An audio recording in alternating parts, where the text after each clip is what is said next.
Salut les amis Bélier, on se retrouve pour votre guidance sentimentale pour le mois d'octobre 2021. J'espère que vous allez bien tous et toutes. Alors on va aller retourner les cartes du tirage. Alors vos énergies à vous les Béliers sont ici, les énergies de l'autre personne sont en face. Il arrive que les énergies soient inversées, donc vous vous replacez là où vous vous reconnaissez et vous replacez l'autre personne là où vous la reconnaissez. Ça ne change rien à la description du tirage. On y va les béliers. Où en est la relation? Alors j'ai tiré la 2 d'eau, l'amitié. Ok, donc ça c'est la carte de où en est la relation au moment où je fais la guidance. Donc en gros c'est fin septembre, début octobre, voilà où est-ce qu'on en est. Alors, vos cartes à vous. La première carte, j'ai eu le valet d'eau, la confiance. Le cavalier d'eau, la confiance, pardon. Donc deuxième énergie d'eau, des émotions. Alors en face, j'ai eu la 9 de feu, l'épuisement. Et ensuite, normalement, j'ai qu'une seule carte, mais là, j'en ai deux qui sont tombées. Donc, on va aller les regarder toutes les deux. J'ai eu la 6 d'arc-en-ciel, le compromis. Et j'ai eu la 10 de feu, la répression. Bon, alors ça, c'est intéressant. Vous avez la 9 de feu, la 10 de feu. Donc, on ira les expliquer tout à l'heure. Ok ? Alors, pour la personne en face de vous, à laquelle vous pensez, nous avons la 4 d'arc-en-ciel, l'avarice. En face de cette 4 d'arc-en-ciel, nous avons le cavalier d'arc-en-ciel, le ralentissement. Et dans la carte de la troisième énergie, nous avons le valet des nuages, le mental. Et nous avons une carte de direction de la relation que nous irons retourner tout à l'heure. Nous avons aussi une carte oracle de Gaïa que nous découvrirons ensemble et nous prendrons quelques petits messages avec les anges de l'amour. Alors, vous avez un tirage assez puissant, surtout de votre côté, les béliers. Vous n'avez pas d'arcane majeur en même temps, donc sinon il y a un petit peu de tout, toutes les couleurs sont représentées, toutes les familles, tous les éléments sont là. Alors, avec la 2 d'eau, vous avez du coup cette amitié qui est ressortie. Donc pour moi, ça veut dire que vous êtes davantage amis avec cette personne que en couple, que dans une histoire vraiment amoureuse, une vie de couple installée, etc. Bon bref, en tout cas, voilà. Vous avez peut-être plus la sensation que la personne à laquelle vous pensez, avec qui vous avez eu une relation qui est concernée, c'est un ami, c'est une amie, c'est quelqu'un avec qui vous vous entendez très bien, quelqu'un avec qui vous avez de belles affinités, quelqu'un avec qui vous passez des beaux moments, quelqu'un avec qui vous pouvez échanger intellectuellement, spirituellement, quelqu'un avec qui vous pouvez vraiment partager plein de choses, des centres d'intérêt en commun, comme un frère ou une sœur, mais plus de cet ordre-là, plutôt qu'une âme sœur ou quelqu'un qui aurait cette dimension, cette portée-là. Ensuite, ça peut aussi être une relation amoureuse qui change de nature et qui se transforme en amitié. Comme quand on décide par exemple de rester amis parce qu'au niveau amoureux, ça ne fonctionne pas. Il y a des relations, elles fonctionnent très bien au niveau amical, mais quand on les place au niveau amoureux, ça ne marche plus. Ça veut simplement dire que c'est une amitié. Donc c'est un peu ce que nous dit la 2 d'eau, qui est une très belle carte. Vous voyez bien, il y a des très belles couleurs, ces deux arbres s'entendent très très bien, communiquent, les couleurs se mélangent, etc. Donc c'est quand même, vous savez, les amis, c'est des gens sur qui on peut compter. C'est des gens, si on a un problème, on les appelle, ils arrivent, on peut leur parler, ou ils sont là, quoi. On dit les amis, ça se compte sur le doigt d'une main. Donc c'est quand même des relations importantes, aussi importantes qu'un amour, mais ça n'a pas la même dimension. Donc on part là-dessus, a priori, pour ce début du mois d'octobre. On continue dans les émotions avec le cavalier d'eau. Très belle carte de la confiance. On vous invite à avoir confiance. Quelle que soit la direction que prend votre vie amoureuse, sentimentale, on vous demande de faire confiance à l'univers, d'avoir confiance que c'est cette direction-là que les choses prennent et qu'on ne peut rien faire contre et que quelque part, c'est que c'est juste. c'est que c'est la bonne direction. Même si c'est pas celle qu'on voulait, même si c'est pas celle qu'on croyait, même si ça correspond pas, etc., à nos rêves et tout ça, pour l'instant, c'est la direction qui est juste. On voit un personnage qui vole, en plein vol plané comme ça dans le ciel. Ce personnage, il ne savait pas qu'il savait voler avant de se lancer dans le vide. Donc il y a aussi la peur de l'inconnu que vous devez quelque part franchir. Vous voyez, quand les choses ne se passent pas forcément comme on l'avait imaginé, comme on l'avait prévu, on est face à un inconnu. Et l'inconnu fait toujours peur. Le saut dans le vide fait toujours très peur. Eh bien, ayez confiance, ayez foi, il y a un peu cet acte de foi qui vous est demandé aussi. Ça va aller. Reprenez confiance en vous aussi. Vraiment, reprenez confiance en vous. Ça, c'est très important. Votre estime de vous, vous valoriser. Et puis avoir confiance, voilà, de manière générale, que tout ira bien, quelle que soit la direction que prennent les choses. Donc, c'est une très belle carte ici. Parce qu'apparemment, vous êtes fatigué. Et les cartes qui suivent sont un peu difficiles. Donc vous venez de loin, vous avez traversé des difficultés, des épreuves qui vous ont mis à plat, qui vous ont mis par terre, qui vous ont épuisé au niveau de vos réserves en vitalité, en énergie. Ça peut être aussi, comme c'est lié à la carte de la confiance, le résultat aussi d'un manque de confiance. Du coup, ça peut créer du stress. D'ailleurs, ça s'est retourné la carte du stress. J'ai beaucoup de cartes qui sont sorties, qui ont volé n'importe comment pendant que je battais le jeu. Donc, il peut y avoir aussi du coup une forme d'angoisse intérieure due à un manque de confiance. De manière générale, un manque de confiance en la vie, en l'univers et tout ça.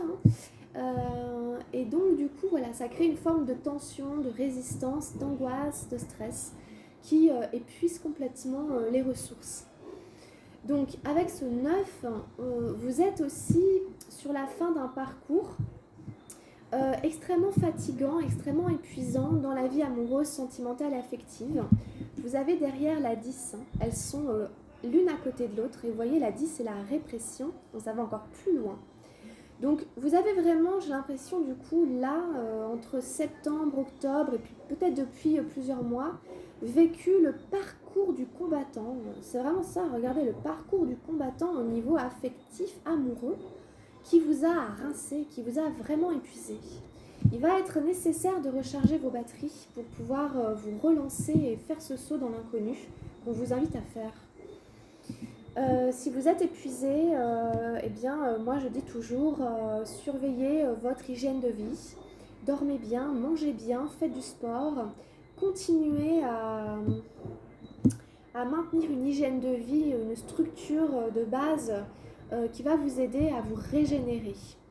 Il va être important de vous régénérer et aussi dans la confiance en les relations amoureuses, etc., en vous, en votre confiance en vous aussi, etc.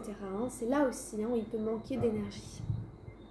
Alors, les deux cartes du bout, qui étaient donc le compromis et la répression. Je vais peut-être commencer par le compromis. La 6 d'arc-en-ciel nous explique, si vous voulez, que ce rapport-là de confiance, d'épuisement et tout ça, vous a amené à faire beaucoup de compromis et c'est ça qui vous a fatigué aussi. De tout le temps, par exemple, passer d'un pied sur l'autre, de devoir jongler, jouer comme ça, d'un pied sur l'autre. Un coup on fait comme ça et puis si vous voulez je prends sur moi parce que c'est pas tout à fait ce que je voudrais, mais bon j'aurais quand même un peu de ça, donc je dis ok, même s'il y a une partie de moi qui est frustrée, donc je me contente toujours de la moitié de la pomme alors que je voudrais la pomme entière. Je me contente toujours d'une partie de la chose alors que je voudrais la chose entière. Ça vous n'avez pas le choix quelque part, mais si vous voulez, on a cette idée d'être coupé d'une partie de soi. On a une notion de dualité. Ces deux personnages, c'est vous, c'est une seule et même entité. C'est vous avec vous-même dans votre relation amoureuse. Et vous avez fait des compromis par rapport à l'autre, par rapport à vos envies, par rapport à etc. Et ça a créé un épuisement, une fatigue, ça a créé des frustrations, des manques, et ça a pu générer une perte de confiance aussi. Alors, la 10 de feu ici, la répression nous dit que vous êtes au bout du bout de cette histoire, de cette situation qui est toxique. Ça nous parle de relations toxiques. Les relations toxiques, c'est quoi? C'est les relations qui ne nous épanouissent pas complètement. C'est les relations dans lesquelles on fait sans arrêt des compromis. Parce que des fois l'amour en aveugle, des fois c'est plus de la dépendance affective, de l'attachement plutôt que de l'amour. Voilà, il y a une notion de toxicité dans cette carte, il y a une notion de réprimer, de refouler ses sentiments. Il peut y avoir beaucoup aussi de frustration, de colère, de choses qui se sont emmagasinées, qui n'ont pas pu être expulsées de vous. Et justement, cette toxicité, elle vous a épuisé. Donc, 9-10 de feu, c'est la fin d'un cycle, d'une étape, d'une période très éprouvante dans votre vie relationnelle, amoureuse, affective. Qui a généré une grosse fatigue et qui était peut-être plus dans des relations de dépendance affective que dans des choses épanouissantes, etc. Donc voilà, après il y a un nouveau cycle, ok? Donc je pense que vous allez en terminer avec ce type, cette nature de relation. Peut-être que vous allez maintenant tout de suite déterminer, voir que c'est une relation de nature toxique dans laquelle on fait des compromis sans arrêt et qui n'est pas ce que vous recherchez, parce que j'espère que vous aurez appris à tirer des leçons par rapport à ce vécu-là qui a duré X temps en fonction de chacun d'entre vous. Donc voilà, c'est un tirage, voilà, c'est pas forcément évident. Bon, c'est un passage, voilà, c'est des leçons de vie, c'est des épreuves, il y a eu des épreuves. Alors en face de vous, pour la personne à laquelle vous pensez, on a un tirage complètement différent. Vous étiez plus sur des énergies comme ça, de feu, etc. Bon. Là, on est sur des énergies arc-en-ciel. Alors, vous aviez aussi une carte arc-en-ciel, c'était le 6, le compromis. Et donc, du coup, ça fait résonance avec ce compromis. Donc, voilà, on retrouve bien la personne en face avec qui vous faisiez des compromis dans des énergies arc-en-ciel qui sont donc des énergies de terre. Concret, en fait. Alors, l'avarice, la 4 d'arc-en-ciel, elle est très particulière. On a quelqu'un d'avare apparemment, quelqu'un qui est près de ses sous, pour X raisons. Alors est-ce que c'est quelqu'un qui s'est fait voler? Est-ce que c'est quelqu'un qui a peur de manquer? Quelqu'un qui a peur qu'on lui prenne ce qu'il a? Quelqu'un qui se méfie des autres? Il y a plein de cas de figure possibles. En tout cas, gardez à l'esprit que c'est quelqu'un qui est vraiment près de ses sous, qui peut être un peu pingre, qui a du mal à lâcher de l'argent pour X raisons. Après, ça peut aussi être une richesse intérieure. Et puis, on donne moins qu'avant. On a quelqu'un qui est moins généreux, quelqu'un qui donne moins de son amabilité, de sa bonne humeur, de sa joie de vivre. Voilà. On a quelqu'un qui s'est un peu replié sur ses richesses intérieures pour ne pas se les faire bouffer. C'est la peur du manque. C'est la peur du manque ici qui s'exprime. Alors en face, on a le ralentissement. Donc on a quelqu'un ici qui est freiné dans son mouvement, peut-être dans son rapport justement à l'argent, aux richesses, etc. D'où son côté un peu avare, parce qu'apparemment c'est freiné ici. Pour X raisons, avec ce cavalier d'arc-en-ciel, c'est une tortue, donc ça va à 2 à l'heure, ça avance doucement, on n'est pas tellement dans l'action, les projets sont freinés et du coup on peut moins donner, on peut moins payer, on fait attention à son argent et tout parce que tout est un peu au ralenti. C'est une situation qui peut être pesante, c'est une situation qui peut être un peu étouffante. Vous voyez, ces deux énergies, elles se referment un peu sur elles-mêmes. C'est vraiment... c'est pas tourné vers l'extérieur, les projets peuvent pas avancer, on n'est pas dans l'abondance, dans la récolte, dans le partage et tout. On est en train de compter ces pièces de monnaie, puis on est en train de regarder que personne ne les pique, parce qu'au final ça rentre pas assez, parce qu'au final si les projets n'avancent pas, ça patine, ça stagne. On va au rythme de la tortue. Alors c'est un état de fait, voilà, c'est peut-être pas de notre faute.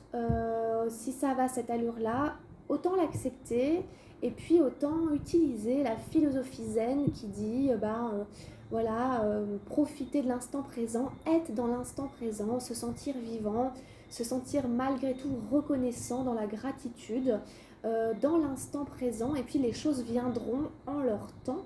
Et puis c'est un rythme qui nous est imposé, contre lequel on ne peut pas lutter. On ne peut pas aller plus vite que la musique. Donc c'est fatigant aussi, c'est énervant, agaçant, frustrant, tout ce que vous voulez. Mais c'est comme ça, puis essayez ici de relativiser avec le rythme que prennent les choses, le rythme qui nous est imposé. Alors du coup, on mentalise beaucoup cette situation, hein. La personne mentalise ici les choses. On a le mental qui est ressorti ici, qui est le valet des nuages. Donc apparemment, je pense que du fait de ne pas pouvoir être dans l'action, dans la concrétisation, etc., on commence à vraiment... en tout cas, on est déjà dans une forme de rumination, dans une forme de, trouver dans son mental des solutions pour débloquer la situation, pour que les projets avancent, pour trouver des ressources, des richesses, pour être moins peut-être près de ses sous, si ça peut être éventuellement une préoccupation. Enfin voilà, on a un mental qui tourne trop. Hein. C'est pas forcément une bonne chose, c'est pas une bonne carte, hein, le mental. Hein. C'est encore une forme d'enfermement. Hein. On est dans sa tête comme ça et on essaie de trouver des solutions, mais on tourne un peu en boucle. Hein, il n'y a pas forcément quelque chose qui arrive par là. Vous voyez bien que ici c'est une cocotte minute qui va exploser et il a un visage qui est indescriptible. Donc on ne voit pas clair. Le mental, notre mentalisation ne nous permet pas de trouver des solutions, de faire la lumière, etc. Mais peut-être que c'est un refuge, peut-être que c'est une manière de se rassurer, on mentalise, on a l'impression qu'on fait quelque chose. Parce que là, ça avance pas beaucoup. Donc on sait bien que le mental, ça peut être aussi un refuge. C'est pas forcément mauvais de réfléchir, il faut bien réfléchir. Mais trop, ça sert à rien non plus qu'à se donner des migraines. On peut avoir des migraines ici, vraiment concrètement. On peut avoir des mal de tête. À trop penser, on se fait mal à la tête. Donc voilà. Donc, voilà un petit peu ce qu'on peut dire pour votre tirage ici pour octobre. En carte de direction, qu'est-ce qu'on a eu ? On a eu la 10 d'arc-en-ciel, nous sommes le monde. C'est bien, ça se débloque un peu, ça avance. Je pense qu'on arrive à retrouver une forme d'harmonie, une forme d'unité, un accord, on passe à autre chose, à une nouvelle étape. Y a de la joie, il y a de la gaieté. Peut-être qu'on va se retrouver, puis qu'on va être bien, peut-être qu'on va réussir à trouver un projet commun. Vous voyez, c'est vraiment la carte où on se réunit ici, blanc, noir, de toutes les couleurs, et puis on crée la terre que l'on souhaite, c'est le paradis sur terre que l'on crée. Ça peut être la carte de la communauté, de la collectivité, ça peut être une association, ça peut être un projet, un travail en commun, ou comment dire par exemple une activité associative que l'on fait à deux. Donc du coup on se bat pour la même cause. Ça peut être aussi une famille, etc. Enfin voilà, y a peut-être quand même ici quelque chose qui se passe autour d'un projet commun. C'est un 10, donc on passe à une autre étape. Donc vous voyez, ça progresse bien. Vous passez du 10 de feu, de la répression, au 10 d'arc-en-ciel, où on s'ouvre aussi sur un autre combat, un autre monde, que ce que l'on vivait déjà maintenant et depuis plusieurs mois dans cette relation amoureuse. Donc on voit grand et puis voilà, peut-être il y a un projet, quelque chose, vous verrez. Il y a de la joie, il y a de la gaieté. Donc ça finit bien, si j'ose dire, quel que soit ce que vous déciderez ensemble. C'est joli et il y a une nouvelle étape après. Donc vous verrez, à partir de novembre, décembre, les choses seront plus du tout, à mon avis, plus du tout les mêmes énergies. Vous allez partir sur une autre vie amoureuse, sentimentale, affective, une autre couleur justement, avec ou sans, enfin peu importe, ou de quelque manière que ce soit. Donc vous verrez tout ça, les amis béliers. Alors qu'est-ce qu'on a eu avec l'oracle de Gaïa ? On a eu Gaïa justement. C'est la terre-mère, sagesse, savoir, compréhension spirituelle. C'est un numéro 5 et vous aviez eu beaucoup de 5 dans votre guidance générale. Alors c'est une carte très très puissante dans l'oracle de Gaïa, hein, puisque ça représente justement Gaïa. Je vais vous la décrire. Voilà, la carte de Gaïa est la plus puissante de toutes. Elle montre que vous possédez une puissante connexion spirituelle avec la Terre et une grande compréhension de la vie. La Terre-Mère vous remercie du respect que vous lui témoignez et de l'amour que vous avez pour les êtres vivants. Elle vous encourage à répandre autour de vous vos connaissances et votre sagesse avec gentillesse. Vous allez peut-être rencontrer des personnes partageant le même état d'esprit ou bien vous engager dans des actions concrètes pour restaurer l'équilibre et le bien-être de la Terre. Cependant, il ne s'agit pas d'une invitation à prêcher. Continuez simplement d'éclairer le chemin. Faites part de votre message uniquement à ceux et celles qui sont prêts à l'entendre. Et ne craignez pas les modifications actuelles de la Terre, car tout évolue et se déroule comme prévu. La seule chose dont la déesse mère ait besoin, c'est d'un peu plus d'amour. Ça rejoint complètement la carte de direction que vous avez, qui est Nous sommes le monde. C'est la carte de l'écologie. Donc il y a cette notion de prendre soin de la Terre, de ce qui nous nourrit, hein, de manière un peu allégorique, c'est de ce qui nous nourrit aussi en nous. Donc en effet, il y a peut-être, comme le dit la carte très bien, vous allez rencontrer des personnes qui partagent le même état d'esprit que vous. Donc ces personnes, elles sont représentées ici. Vous voyez, c'est cette ronde que ces gens forment. Donc il y a vous, par exemple, qui êtes là. Et puis il y a tous ces gens que vous allez rencontrer qui partagent le même état d'esprit que vous. Donc vous verrez, il y a vraiment peut-être certains qui ont vraiment se lancé dans quelque chose de cet endroit-là. Ça parle d'amour, forcément, ça parle d'amour. Alors, les affirmations positives. Je communie avec la Terre-Mère, j'entends son appel et je lui rends grâce de son amour. Je partage sa sagesse avec autrui et j'éclaire le chemin. Tout évolue et se déroule grâce à l'amour. Donc il y a des notions de sagesse, il y a des notions de compréhension de votre chemin initiatique. Vous allez être à même, les béliers, d'en faire profiter les autres. Votre expérience va servir aux gens que vous allez rencontrer. Donc vous pouvez être un peu attentif aussi à ça, aux rencontres que vous allez faire, peut-être des gens qui traversent des choses que vous avez traversées, et vous allez pouvoir les éclairer. Vous allez pouvoir les éclairer de ce parcours que vous avez fait. Donc c'est très bien, c'est une grande sagesse ici. Il y a aussi peut-être en effet des compréhensions spirituelles qui sont là parce que dans votre guidance générale, vous aviez l'as d'eau dans la vie spirituelle. Donc en effet, il y a des choses aussi, des compréhensions des choses ici au niveau spirituel qui sont intéressantes, importantes, qui sont belles. Alors quelques messages avec les anges de l'amour pour finir cette guidance pour vous les béliers. Alors on a fait un effort. Donc le grand amour vaut bien le respect des étapes par lesquelles vous devez passer. Donc le grand amour, c'est celui que l'on souhaite tous vivre. Le grand amour, c'est l'amour vrai, c'est l'amour qui n'est pas toxique, c'est l'amour qui est sain. Et donc il y a des étapes, il y a des épreuves, il y a des renoncements, il y a des mutations intérieures, des transformations internes. Et ça nous demande du courage, ça nous demande des efforts. Mais le jeu en vaut la chandelle. Si c'est ça que vous voulez, voilà, ça se mérite. Il y a le respect, la notion de respect des étapes par lesquelles on passe, qui ne sont pas toujours agréables, on est d'accord. C'est le parcours initiatique, c'est le chemin initiatique vers l'amour vrai. Encore une carte pour nos amis béliers. Donc je vous rappelle que si vous avez besoin d'une guidance personnalisée, vous pouvez me contacter via mon mail ou via les réseaux sociaux. Et puis on fait une guidance sur un sujet, un thème précis juste pour vous. Allez, encore une carte pour les béliers dans leur vie amoureuse en octobre. Alors nous avons celle-ci, la conversation cœur à cœur. Discutez honnêtement de vos sentiments avec votre partenaire, peut-être parler de vos sentiments à cœur ouvert, ce serait intéressant. C'est vraiment des beaux moments quand on peut comme ça ouvrir son cœur, son âme à la personne qui est en face de nous. Il y a peut-être une discussion qui s'impose, entre guillemets, à cœur ouvert. Il y a des sentiments romantiques qui arrivent, qui sont là. Vos sentiments sont authentiques et dignes d'être vécus. Allez voir qu'est-ce qui est authentique en vous, qu'est-ce qui est sain dans votre relation à la personne et qu'est-ce qui mérite du coup d'être vécu, d'être entretenu, d'être alimenté. Allez voir où sont vos sentiments romantiques ici. Voilà les béliers, bah écoutez, on arrête ici. Merci de m'avoir suivi. J'espère que la guidance saura vous aider, vous accompagner pour octobre. Allez voir aussi votre guidance générale et puis les guidances de vos signes ascendants et lunaires pour compléter les messages qui sont donnés ici.